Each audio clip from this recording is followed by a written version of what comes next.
Okay, so in the last class we talked about trigonometric ratios and we tried to find missing sides with a given angle.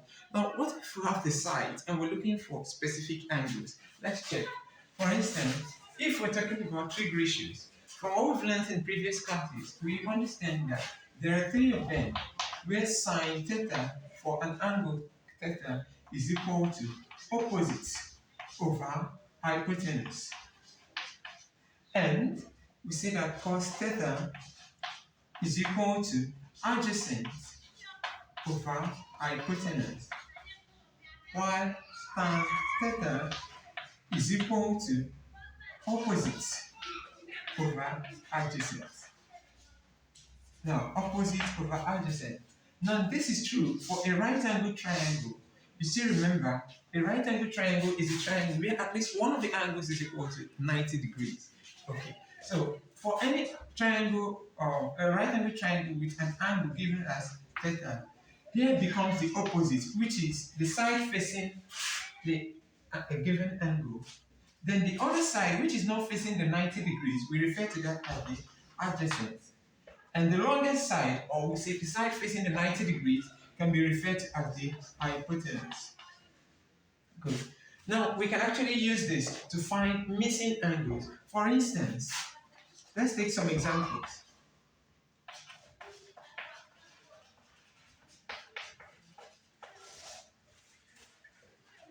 For this, find the missing angles.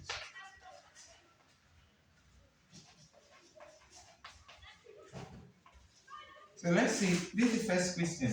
If I have a triangle like this, such that this angle is not given, theta, and here is 8 units, and here is 9 units. Now what do? We have to find theta. Before we can actually find theta, okay, let's say missing angles and sides.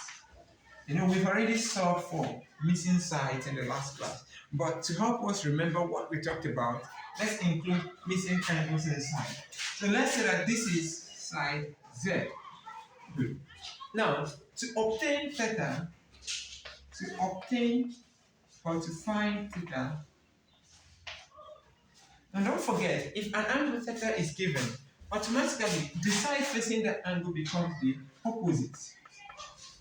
The other side becomes the adjacent. That's the side which is not facing the 90 degrees. Then the longest side here is the hypotenuse. Very good. So to find theta, we have the opposite given and the adjacent given. We ask ourselves, which of these trig ratios connects opposite and adjacent? You see that it is the tan. So tan theta is equal to opposite over adjacent, which means tan theta is equal to, our opposite here is 8. 8 over, our adjacent here is 9. So tan theta is equal to 8 over 9. In other words, we can actually say, if tan theta is 8 over 9, to get the value of theta, theta automatically becomes tan inverse of 8 over 9. Don't forget, from what we did yesterday, we realized that every value on the other side of the equal sign becomes the inverse. For instance, a number that is multiplying on this side of the equal sign, we can actually divide because division is the inverse of multiplication. So, if we have a number that is divided on one side of the equal sign, automatically, if we want to eliminate it, we have to multiply. So, if we have something like this, 2 times y is equal to 8. We can actually say that y is equal to 8 divided by 2 because 2 is the inverse of division is the inverse of multiplication. So if we have tan here, tan theta, now opposite of tan will be equal to what? Tan inverse, that's 1 over tan. You know, tan inverse is the same thing as 1 over tan.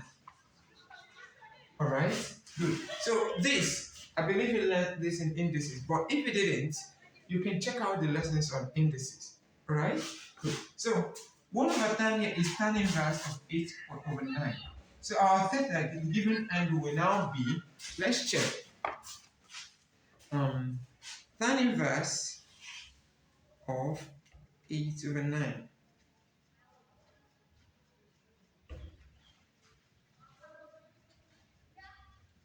So here we have 41.6335. So we can actually say 41.6 degrees. That is the value of this angle theta. Now, what if we want to obtain the value of z? What do we do? Now, to obtain the value of z,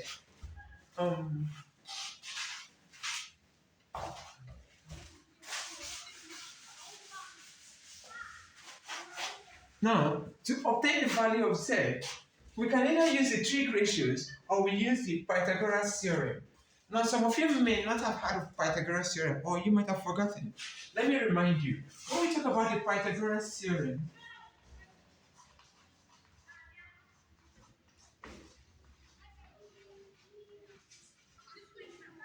this theorem can be summarized with this equation: opposite squared plus the adjacent squared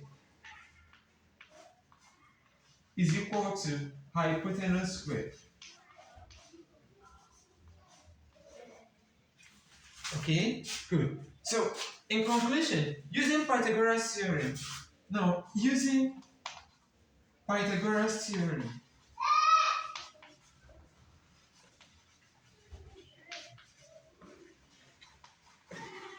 we'll be having, since the opposite is 8 and the adjacent is 9, we will now have 8 squared plus 9 squared is equal to z squared.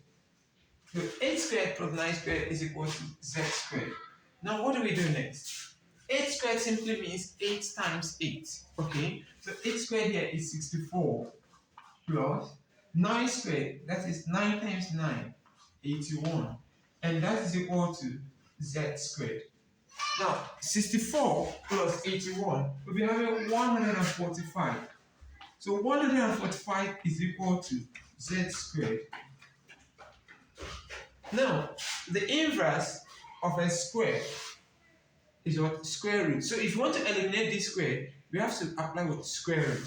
So we'll be having square root of 145 is equal to square root of z squared. Now, in alternate solution, you can actually say square root of 145 is equal to z. Where you move this square root, when you move this square to this side to become what? Square root. Whichever way works for you. Either you find the square root of both sides, or you move the square to this other side of the equal sign to become what? Inverse. Okay. So we'll be having here, when the square root cancels out z here, we'll be having root 145 is equal to z. So you see, this is the same thing as this. In other words, square root of 145, that should be about 12.08. Let's see. Square root of 145. Okay, that's 12.04. Okay, so our z is equal to 12.04 cm. So if you're solving here, the same thing, z, you can either say 112.04 is equal to z. It's still the same thing. So you see, we can actually use the trig ratios to find missing sides and missing angles, but we didn't use it. We used Pythagoras theorem. What if we don't want to use the Pythagoras theorem? Now, using trig ratios, trigonometric ratios.